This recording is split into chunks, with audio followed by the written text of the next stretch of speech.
اگر آپ چینل پر پہلی بار آئے ہیں تو ابھی سبسکرائب کر کے بیل آئیکن پریس کریں اور رہیں باخبر۔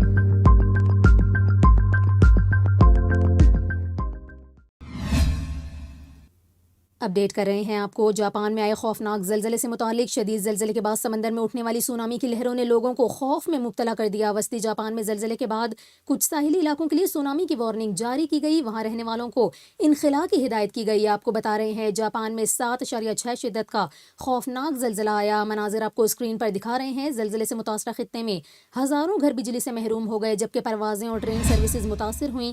تاہم زلزلے کے باعث ابھی تک کسی جانی نقصان کی اطلاع نہیں ملی۔ آپ کو بتائیں زلزلے کے بعد سمندر میں اونچی لہریں بھی اٹھتی دیکھی گئیں۔ جاپانی پبلک براڈ کاسٹر کے مطابق سونامی کی وارننگ کے بعد 5 میٹر اونچی لہروں کے امکان کے باعث لوگوں کو ساحلی علاقوں سے فوری طور پر نکلنے کی ہدایت کی گئی۔ زلزلے کے جھٹکوں کے ساتھ ہی سی آف جاپان کے مختلف ساحلی علاقوں میں 1 میٹر بڑی لہریں متحرک ہوئیں اور مزید بڑی لہروں کا امکان ظاہر کیا جا رہا ہے۔